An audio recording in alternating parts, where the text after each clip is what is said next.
kita sudah sampai pada surah Al-A'raf, surah yang ke-7, ayat 42 dan seterusnya. Baik, kita baca dulu. A'udzu billahi minasy syaithanir rajim. Walladzina amanu wa 'amilus shalihati la nukallifu nafsan illa wus'aha. Ulaika ashabul jannati hum fiha khalidun.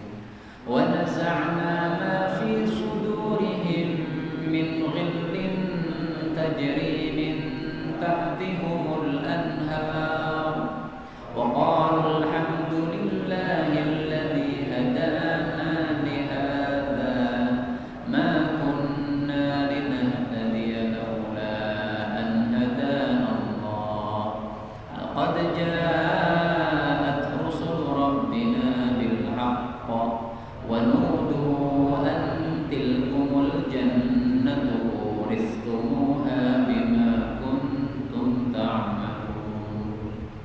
Wa nada ashabul jannati ashaban nari an qad wajadna ma wa'adna rabbuna haqqan fahal wajadtum ma wa'ada rabbukum haqqan qalu na'am fa'adhana muwadhdhinun bainahum anna la'natallahi 'alal zalimin alladhina yasudduna 'an sabilillahi wa yabghunaha 'iwaja wa hum bil akhirati kafirun wa bainahuma hijab wa 'alal a'rafi rijalun ya'rifuna kullan bisimahum wa nadaw ashabal jannati an salamun 'alaikum lam yadkhuluha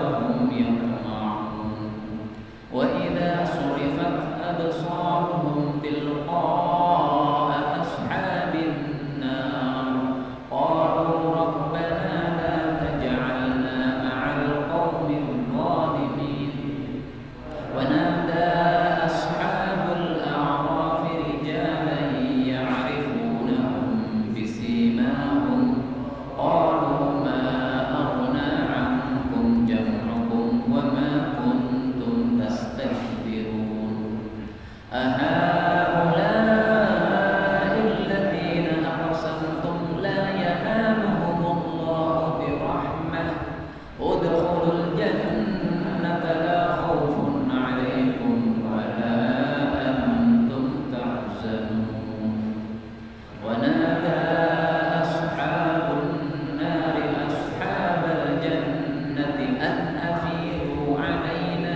minal ma'i aw mimma razaqakumullah qalu inna allaha harramahuma 'alal kafirin alladhina ittakhadhu dinahum lahwan wa la'iban wa gharratuhumul hayatud dunya falyawma nansahum kama nasu liqa'a yawmihim hadha wa ma kanu bi ayatina yajhadun. Alhamdulillahirabbil alamin. Allahumma arhamna bil Qur'ani amin. Pada ayat-ayat ini ada beberapa ayat yang bisa dibaca dengan beberapa macam bacaan. Yang pertama adalah pada ayat 43 tahtihim bisa dibaca tahtihum. Kemudian wa ma kunna, wawunya bisa dihapus menjadi ma kunna. Kemudian uristumuha bisa dibaca dengan idgham, fa-nya hilang menjadi ta, uritumuha. Kemudian pada ayat yang ke-44 ini ada beberapa perbedaan. Na'am bisa diganti na'im, qalu na'im, ainnya di kasrah. Muadzin hamzahnya diganti wawu, muwadzin boleh. Al-la'natallah bisa diganti anna la'natallah. Fa'adzana muadzinun bainahum al-la'natallahi menjadi anna la'natallahi 'ala Kemudian ya cuma itu aja. Tayyib. Ayat 42 Allah mengatakan, walladzina amanu, orang-orang yang beriman, wa amilus shalihat, dan mereka beramal saleh, la nukallifu, kami Allah tidak membebani nafsan, suatu jiwa, illa wus'aha, kecuali sesuai kemampuannya. Ulaika, mereka orang-orang beriman dan beramal saleh tadi adalah ashabul jannah, penghuni-penghuni jannah. Hum, mereka, fiha, di dalam jannah, khalidun, mereka akan kekal. Mudah-mudahan kita semuanya kekal di dalam jannah. Amin ya rabbal alamin. Ayat ini menunjukkan bahwasanya kunci untuk masuk ke dalam jannah ada dua. Yang pertama adalah iman, dan yang kedua adalah amal soleh.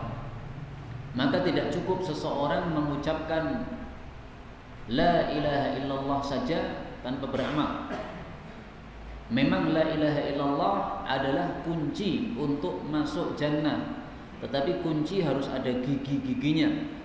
Nah, demikian juga kalau kita mengucapkan la ilaha illallah Muhammad Rasulullah, kita sudah punya kunci untuk masuk jannah. Tetapi kalau tidak ada giginya, yaitu tidak ada amalan-amalannya, tidak bisa untuk membuka pintu jannah. Masalah ini sudah disebutkan oleh Al-Imam Al-Bukhari di dalam kitab sahihnya. Kata kuncinya adalah miftahul jannah. Qila li Wahb bin Munabbih, ditanyakan kepada Wahab bin Munabbih, seorang ulama tabi'in, alaysa la ilaha illallah miftahul jannah? Bukankah ucapan la ilaha illallah adalah kunci surga? Berarti cukup mengucapkan la ilaha illallah, tidak usah beramal, kan bisa masuk surga karena sudah bawa kunci. Apa kata beliau? Qala, beliau mengatakan, bala, betul, dia adalah pintu surga. Walakin, akan tetapi, laisa miftahun, tidak ada kunci, illa lahu asnanun, kecuali ada giginya. Fa in ji'ta bimiftahin lahu asnan, kalau engkau membawa kunci yang ada giginya, futihalaka, pasti akan dibuka untukmu. Wa illam yuftah, wa illa, tetapi kalau tidak ada giginya, lam yuftah lak, tidak akan dibukakan untuk engkau. Apa yang dimaksud gigi-giginya ini? Dijelaskan oleh guru kami Syekh Mustafa Al-Bugha. Wa asnanu hadzal miftah, yang dimaksud gigi-gigi dari kunci tadi adalah fi'lu ma amarallahu ta'ala bihi, melakukan apa yang diperintahkan oleh Allah, wa tarku ma nahallahu anhu, dan meninggalkan apa yang dilarang oleh Allah Subhanahu wa taala. Nah, salah satu yang diperintahkan oleh Allah yaitu kita berkorban pada Idul Adha, diperintahkan oleh Allah. Maka ini termasuk dari gigi-gigi untuk masuk ke dalam surga. Kalau kita ingin bisa dibukakan surga sehingga kita bisa masuk ke dalamnya. Termasuk yang dilarang oleh Allah Subhanahu wa taala adalah riba. Maka menjual kambing kurban tetapi kita menggunakan uang riba, nah ini tidak sesuai dengan aturan Allah Subhanahu wa taala. Silahkan jualan tetapi ya tidak pakai riba. Kalau kita pinjam duit dulu ke bank jelas riba. Untuk apa? Untuk jualan hewan kurban, ya ini nggak benar. Jualan silahkan, bagus, membantu orang-orang supaya bisa kurban, tetapi caranya harus sesuai dengan aturan. Kemudian Allah mengatakan pada ayat 43, wa naza'na, dan kami cabut, ma fi sudurihim, apa yang ada pada dada-dada mereka, min ghillin, dari kedengkian, tajri min tahtihim, mengalir di bawah mereka, al-anhar, sungai-sungai. Ini kondisi dalam jannahnya. Wa qalu, dan mereka mengatakan, alhamdulillahilladzi hadana li hadza, segala puji hanya bagi Allah yang telah menunjuki kami kepada ini. Ma kunna, atau wa ma kunna, tidaklah kami, linahtadiya, mendapatkan hidayah, mendapatkan petunjuk, laula, kalaulah tidak, an hadanallah, Allah beri kita hidayah. Laqad ja'at, sungguh-sungguh telah datang, rusul rabbina, utusan-utusan Rabb kita, bil haq, dengan membawa kebenaran, yaitu wahyu. Wa nudu, dan mereka pun diseru, yaitu ketika masuk jannah tadinya, antil kumul jannah, bahwasanya itulah jannah, uristumuha, atau uridtumuha, kalian diwarisi mendapatkan jannah tersebut, diwariskan jannah tersebut kepada kalian, bima kuntum, dengan sebab apa yang kalian dulu ta'malun, kalian beramal. Jadi masuk jannah dengan sebab amal soleh yang sudah dilakukan di dunia. Bapak Ibu rahimani wa rahimakumullah, inilah gambaran kondisi ahli jannah. Yang pertama, apa gambarannya? Wa naza'na ma fi sudurihim min ghil. Semua ahli jannah hatinya bersih. Tidak ada perasaan ghil kepada orang lain. Perasaan iri, perasaan dengki, perasaan ingin seperti orang lain, enggak ada. Meskipun jannah itu bertingkat-tingkat, tetapi orang yang berada di tingkat bawah ketika melihat kepada tingkat yang atas, tidak kemudian wah saya pengen seperti dia, enggak ada. Kalau di dunia ada perasaan seperti itu. Manusia itu biasa seperti itu. Melihat motor dia jelek, melihat orang lain motornya bagus, pengen seperti itu. Ada sifat-sifat seperti itu. Melihat anak-anaknya tidak rajin, melihat anaknya orang lain rajin-rajin, nah, pengen seperti itu. Dalam jannah enggak ada. Kenapa? Karena semuanya sudah serba komplit kenikmatannya, sudah sempurna, sehingga dia merasa apa yang saya dapatkan ini sudah selengkap, sudah sempurna, tidak perlu menginginkan apa yang dimiliki oleh orang lain. Nah, kok bisa hati sebersih ini bagaimana? Ya karena Allah yang membersihkan. Naza'na, kami cabut, kami hilangkan. Dan ini menunjukkan bahwasanya hati kita yang bisa membersihkan hanya Allah Subhanahu wa taala. Kita tidak mampu membersihkan hati kita kalau Allah tidak bersihkan. Karena hati kita bukan di tangan kita, hati kita di tangan Allah Subhanahu wa taala. Nah, dalam hadis disebutkan bagaimana cara Allah membersihkan hati-hati orang beriman ini. Hadisnya, kata kuncinya, idza khalasal mu'minuna minan nar. Apabila orang-orang beriman sudah selamat dari neraka, karena kan melewati neraka di atas jembatan itu. Kalau sudah selamat, hubisu bi qantaratin bainal jannah wan nar. Mereka masih ditahan pada jembatan yang lain, disebut jembatan qantarah, di antara jannah dan neraka. Kalau di atas neraka ini namanya sirat jembatannya. Nah, kalau sudah selesai sirat, masuk jannah belum langsung bisa melewati jembatan yang lain antara neraka dengan jannah. Qantarah namanya. Fayataqasuna madzalima kanat bainahum fid dunya. Kemudian saling kisos kezaliman-kezaliman antar orang beriman ketika di dunia dulu. Hatta idza nuqu wa hudhibu. Ketika mereka sudah dijernihkan dan dibersihkan oleh Allah, udzina lahum bidukhulil jannah, baru diizinkan mereka masuk dalam jannah. Nah, inilah cara Allah membersihkan orang-orang beriman. Kezaliman antar mereka dibereskan dulu, udah selesai masalah. Nah, kalau sudah selesai masalah, baru sudah bersih hatinya, jernih, dosa-dosanya hilang semuanya total, maka masuk jannah itu sudah tidak membawa kotoran apapun dalam hati. Ini dibersihkannya dilakukan oleh Allah sebelum masuk jannah, di atas qantarah, jembatan qantarah setelah dari neraka. Ini hadis riwayat Imam Bukhari sahih. Karena itu, mari kita berpikir. Ternyata kita orang-orang beriman ini, orang-orang Islam ini, nanti semuanya akan dikumpulkan oleh Allah di dalam jannah dalam kondisi bersaudara, tidak ada permusuhan. Maka apa gunanya kalau kita di dunia kemudian bermusuhan? Kalau akhirnya kemudian kita bersahabat? Bukankah lebih baik kalau memang kita nanti akhirnya bersahabat di dalam jannah, maka di dunia pun juga kita bersahabat, lebih nyaman?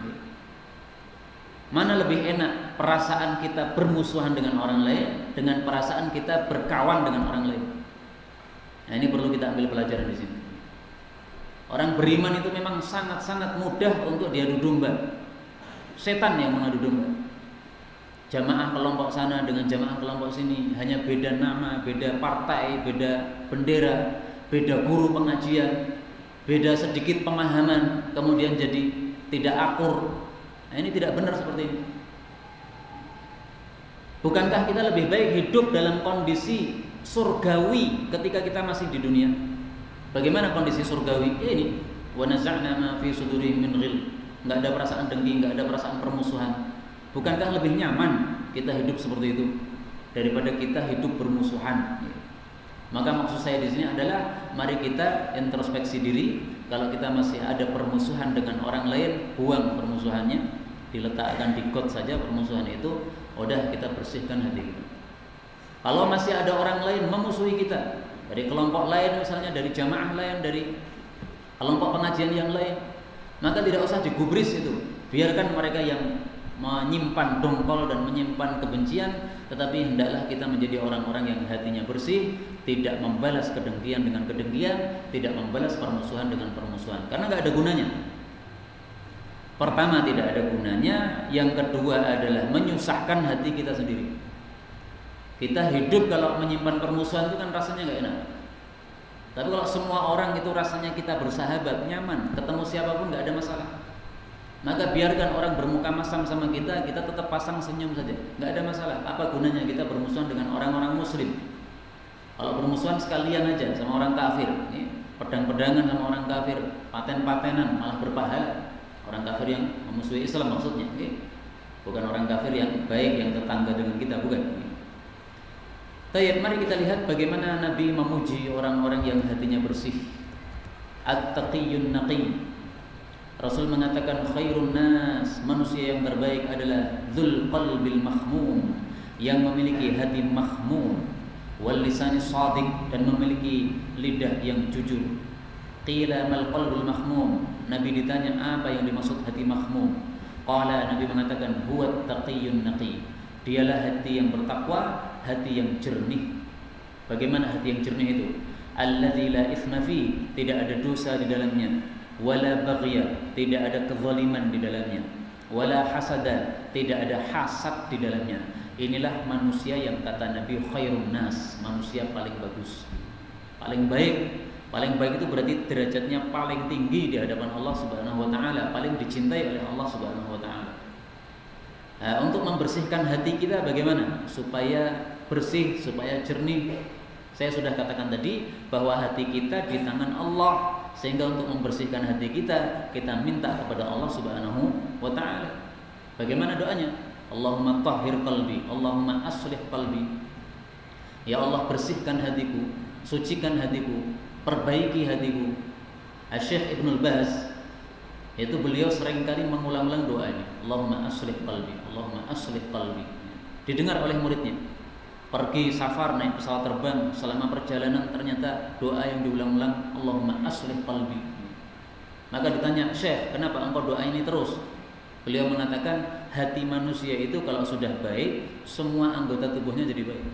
Maka beliau minta doanya satu aja, intinya, intinya anggota tubuh kita apa? Hati. Hatinya baik, semua baik, udah. Nggak usah minta doa supaya lidahnya jujur, supaya matanya baik, tapi cukup hatinya diperbaiki oleh Allah, semuanya totalnya akan menjadi baik karena sudah diperbaiki intinya oleh Allah Subhanahu wa taala.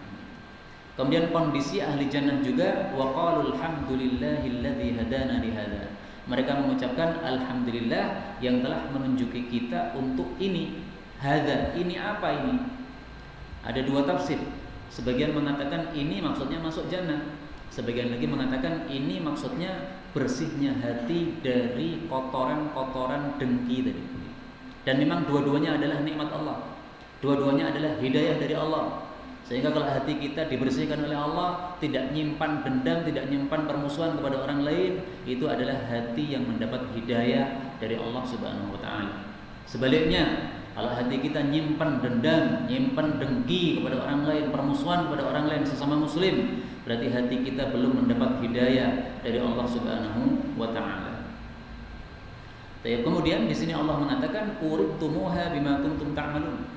Kalian mendapatkan warisan jannah, berupa jannah dengan sebab amal. Kenapa disebut warisan? Karena ternyata semua manusia yang ada di atas muka bumi ini sebenarnya mereka sudah punya tempat di dalam jannah itu. Masing-masing kita, semua orang, kafir, muslim, Hindu, Buddha, semua. Jumlahnya manusia dari sejak Nabi Adam sampai hari kiamat berapa? Anggaplah misalnya 1000 triliun jumlahnya. Berarti ada 1000 triliun tempat di dalam jannah, sudah disiapkan. Tapi ada yang ngambil tempatnya, ada yang meninggalkan tempatnya.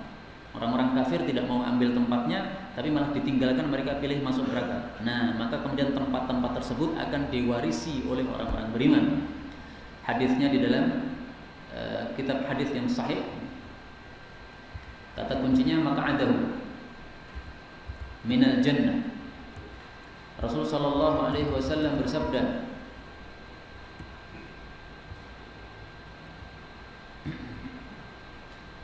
la yadkhulul jannata ahadun, tidak akan masuk jannah seorang pun, illa uriya maq'adahu minan nar, kecuali ditampakkan kepada dia calon tempatnya di neraka, tetapi tidak dia ambil karena dia masuk jannah.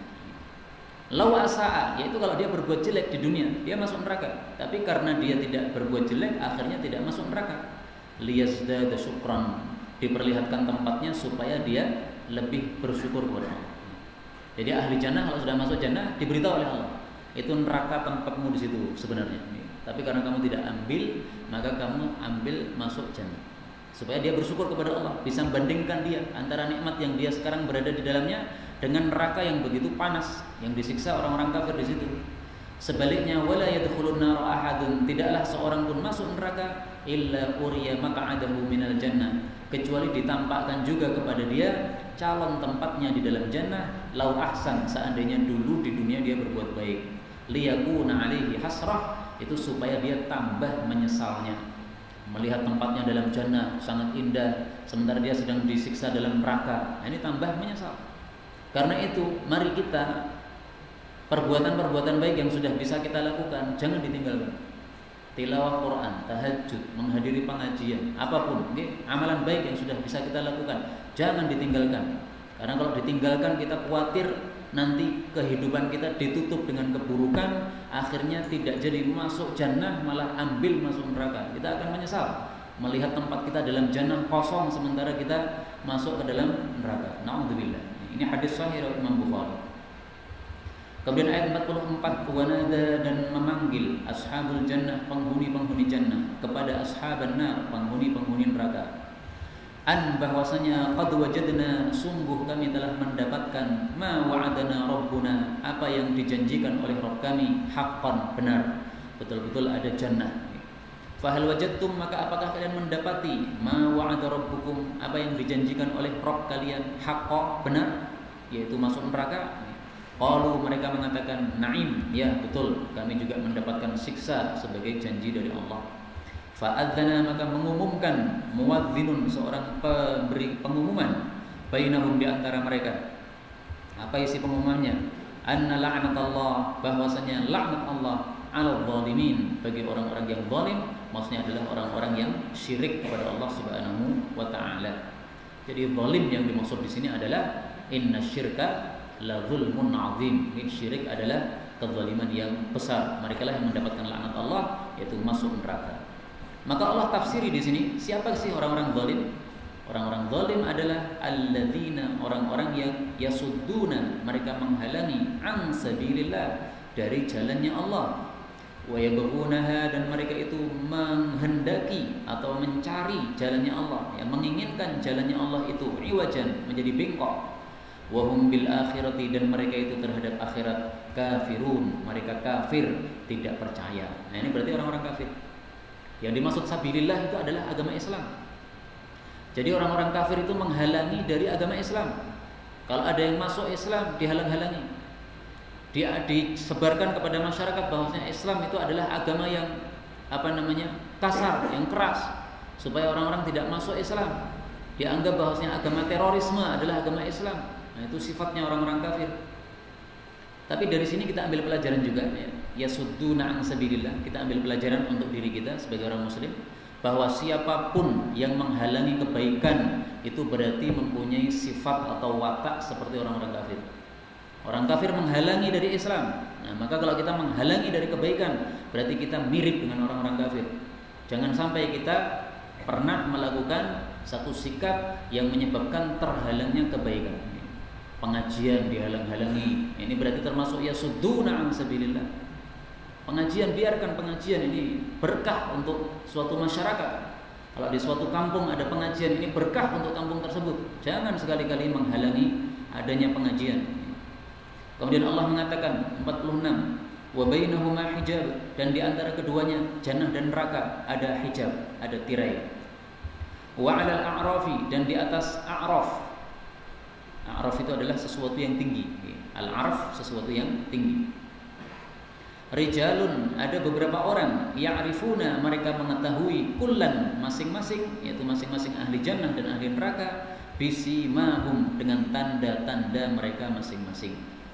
Wanadau, dan mereka menyeru kepada ashabal jannah, penghuni-penghuni jannah, assalamun alaikum, keselamatan untuk kalian wahai penghuni-penghuni jannah. Lam yadkhuluha, mereka belum masuk ke dalam jannah, mereka rijal tadi. Wahum yatma'un, dan mereka itu sangat ingin masuk ke dalam jannah. Inilah yang disebut sebagai ashabul a'raf. Rijalun di sini diistilahkan di dalam kitab-kitab dengan istilah ashabul a'raf, orang-orang yang berada pada a'raf. A'raf itu adalah suatu tempat yang tinggi di antara jannah dengan neraka. Sehingga karena dia berada di tempat yang tinggi, bisa melihat kedua-duanya. Melihat ke dalam jannah bagaimana kenikmatannya bagus, melihat ke dalam neraka bagaimana siksanya dahsyat, semuanya bisa terlihat. Maka di sini Allah mengatakan ya'rifuna kullam bisimahum, bisa melihat masing-masing ahli jannah ada tandanya, masing-masing ahli neraka ada tandanya. Tandanya apa? Ada dua. Yang pertama, ahli jannah wajahnya putih-putih, matanya bersinar cemerlang, menunjukkan kegembiraan. Sementara ahli neraka wajahnya hitam dan mata mereka zurq, biru karena ketakutan menghadapi dahsyatnya siksaan api neraka. Ini sebuah tanda-tanda ini sudah disebutkan oleh Allah di dalam surat Ali Imran. Allah mengatakan yauma tabyaddu wujuhun wa taswaddu wujuh, Ali Imran 106. Pada hari di mana sebagian wajah putih, sebagian wajah hitam. Oleh Hasan Al-Basri ditambahi, yang wajahnya putih matanya bersinar, yang wajahnya hitam matanya biru ketakutan. Maka ashabul a'raf ini menurut ulama tafsir yang lebih terkenal, tafsiran yang paling terkenal adalah orang-orang yang mereka antara amal baiknya dengan amal buruknya sama. Misalnya dia punya amalan baik 50%, punya amalan buruk juga 50%. Sehingga untuk dimasukkan ke dalam neraka ya tidak, tetapi untuk dimasukkan dalam surga juga enggak. Karena kalau dimasukkan dalam neraka, dia punya kebaikan 50%. Tapi kalau dimasukkan dalam surga, keburukannya juga 50%. Maka taruh di tengah-tengah. Maka di sini Allah mengatakan lam yadkhuluha wa hum yatma'un. Mereka belum masuk surga dan mereka ingin masuk surga. Ini tafsiran yang paling terkenal. Dan ini adalah tafsiran Ibnu Mas'ud, dan kita tahu bahwasanya Ibnu Mas'ud adalah ahli tafsir sahabat yang nomor 1 sebelum Ibnu Abbas. Karena Ibnu Abbas itu kan muridnya Ibnu Mas'ud. Ini gurunya. Ibnu Mas'ud ahli tafsir nomor 1 di antara para sahabat, mengatakan bahwa ashabul a'raf adalah orang yang sama atau imbang antara kebaikan dengan keburukan. Kalau keburukannya lebih banyak, jelas masuk neraka. Kalau kebaikannya lebih banyak, jelas masuk surga. Ini imbang. Tetapi memang kalau kita lihat kitab tafsir, ashabul a'raf ini banyak sekali tafsirannya. Sebagian ulama mengatakan ashabul a'raf ini adalah para malaikat-malaikat. Mereka adalah penjaga surga dan penjaga neraka. Maka berada di tempat tengah-tengah antara keduanya untuk menjaga. Kalau ada ahli neraka yang mau kabur, mau keluar, maka akan ditempeleng oleh malaikat penjaga ini. Ada juga yang mengatakan bahwasanya ashabul a'raf ini adalah para ulama-ulama dan juga orang-orang mulia yang berada di bumi ini. Mereka sengaja diberi tempat yang tinggi oleh Allah supaya mereka bisa melihat bagaimana indahnya rumah-rumah mereka yang ada dalam jannah. Karena kalau seseorang itu melihat rumahnya yang indah ya dari jauh, itu bisa senang hatinya. Maka dia tidak hanya berada di rumah tersebut, tetapi dia juga bisa menikmati pemandangan rumah tersebut dari tempat yang tinggi. Ini berarti tempat khusus yang diberikan oleh Allah untuk para ulama, para kiai, untuk orang-orang saleh, orang-orang yang pemuka di antara kaum muslimin ini. Ada juga yang mengatakan ashabul a'raf itu adalah orang-orang yang sebenarnya berhak masuk neraka, tetapi punya amalan yang menyebabkan dia harus masuk surga. Yaitu siapa? Alladzina yaghzuna bima'siyati abaihim. Orang-orang yang mereka perang kemudian mati syahid, tetapi dia belum minta izin sama orang tuanya untuk perang. Orang tuanya tidak mengizinkan perang, sementara dia nekat berangkat. Kemudian setelah berangkat mati syahid. Orang tuanya tambah susah. Wis mangkat ra pondok, kemudian tidak balik lagi, tiba-tiba beritanya sudah mati katanya. Nah, bapaknya ya marah, tetapi ya gimana lagi, yang sudah ditinggalkan. Maka jihadnya dan syahidnya menyebabkan dia sebenarnya masuk jannah, tetapi maksiatnya kepada orang tua, tidak minta izin dulu, ini menyebabkan dia harus masuk neraka. Nah, maka akhirnya karena imbang, udah taruh di tengah-tengah, udah kamu nggak usah masuk jannah, nggak usah masuk neraka, nunggu dulu. Meskipun akhirnya keputusan Allah, karena Allah Maha Rahmat, maka Ashabul A'raf itu nanti akhirnya semuanya masuk ke dalam jannah. Tapi ini dalam satu fase di mana mereka harus nunggu dan harus sabar dulu, Ashabul A'raf. Wallahu a'lam bishawab. Kemudian ayat 47, wa idza, dan apabila surifat, dipalingkan, absaruhum, mata-mata mereka, tilqa'a ashabin nar, ke arah penghuni neraka. Qalu, maka mereka Ashabul A'raf mengatakan, Rabbana, wahai Rabb kami, la taj'alna, janganlah engkau jadikan kami, ma'al qaumidz zalimin, bersama orang-orang yang zalim tersebut, yaitu jangan masukkan kami ke dalam neraka.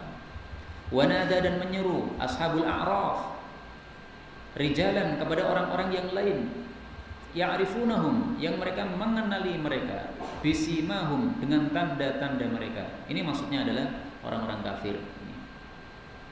Qalu, mereka Ashabul A'raf mengatakan, ma aghna, tidaklah berguna, ankum, untuk kalian, jam'ukum, kumpulan kalian, perkumpulan kalian di dunia, wa ma kuntum tastakbirun, dan apa saja yang kalian dulu menyombongkan. Jadi orang-orang ahli neraka, mereka ketika di dunia punya kumpulan-kumpulan, orangnya banyak, hartanya banyak, bisa memberikan pengaruh yang besar kepada kondisi di atas muka bumi ini, membuat isu corona dan sebagainya, padahal hanya bohong-bohongan saja misalnya, ya, karena mereka memang punya kekuasaan dan mereka sombong dengan sebab itu. Nanti akan ditegur oleh Ashabul A'raf. Dulu kalian di dunia semau gue, kalian sombong, kalian bisa memporak-porandakan bumi ini semau kalian. Tapi semuanya itu tidak ada gunanya sekarang, kalian sudah disiksa oleh Allah Subhanahu wa taala. Kemudian Ashabul A'raf mengatakan, ahaula, apakah mereka maksudnya mereka orang-orang penghuni jannah, alladzina aqsamtum, yang kalian itu bersumpah apa? La yanaluhumullahu birahmah, bahwasanya Allah tidak akan berikan mereka rahmat. Ternyata malah sebaliknya, mereka malah masuk jannah mendapatkan rahmat. Udkhulul jannah, masuklah ke dalam jannah. Maksudnya dikatakan kepada mereka, masuklah ke dalam jannah. La khaufun alaikum, tidak ada ketakutan atas kalian. Wala antum tahzanun, tidak pula kalian bersedih.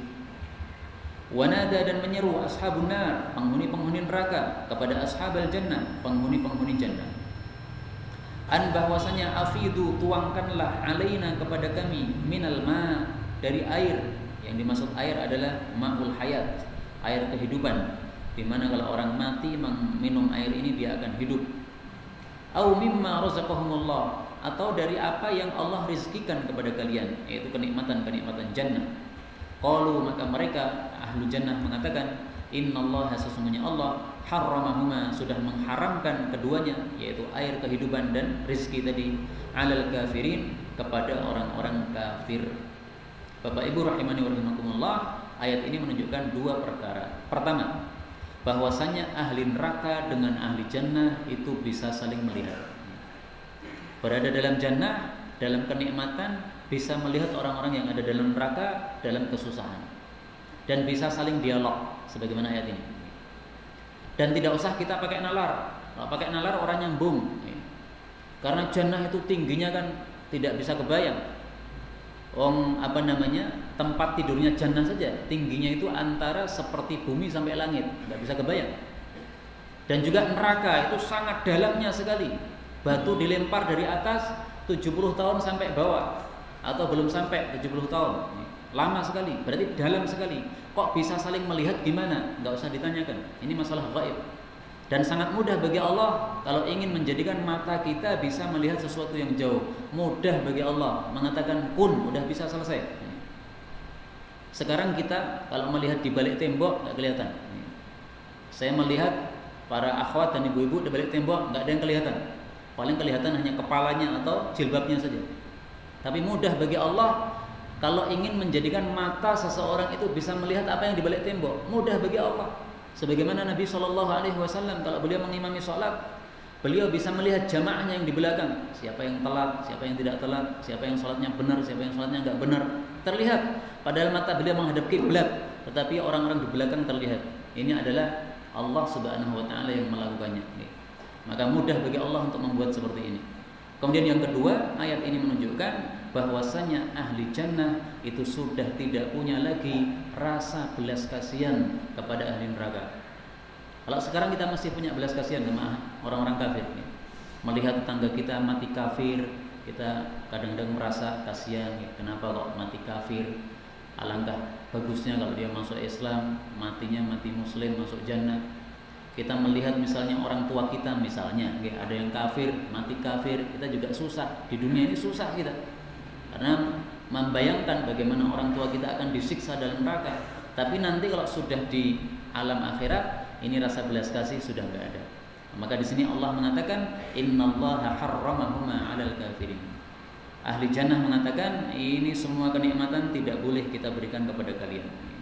Orang-orang kafir itu siapa? Alladzina, orang-orang yang ittakhadhu dinahum, menjadikan agama mereka lahwan wa la'iba, sia-sia dan permainan. Wa gharrathumul hayatud dunya, dan kehidupan dunia menipu mereka. Fal yauma, maka hari ini, yaitu di akhirat, nansahum, kami lupakan mereka, kama nasu, sebagaimana mereka melupakan liqa'a yaumihim hadza, perjumpaan hari mereka ini, wa ma kanu bi ayatina yajhadun, dan apa saja yang mereka dulu membantah terhadap ayat-ayat kami. Jadi orang-orang kafir itu sifatnya adalah ittakhadhu dinahum lahwa wa la'iba, menjadikan agama mereka sebagai sia-sia dan permainan. Apa maksudnya? Maksudnya mereka tidak sungguh-sungguh untuk mencari agama yang benar, tetapi mereka beragama itu hanya mengikuti hawa nafsu saja. Penae piye. Nah, agama enggak seperti itu. Agama itu bukan penae piye.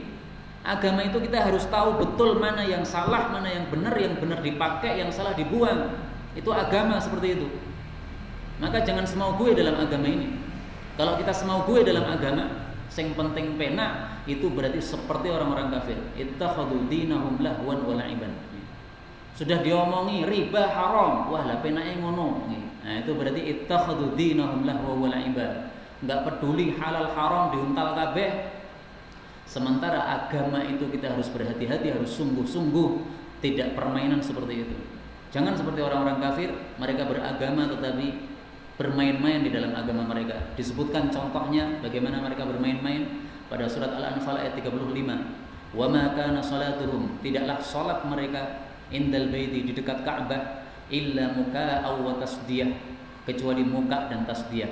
Apa itu? Yaitu hanya bersiul-siul dan bertepuk tangan. Nah, ini adalah permainan seperti ini. Masa ibadah kayak begitu itu?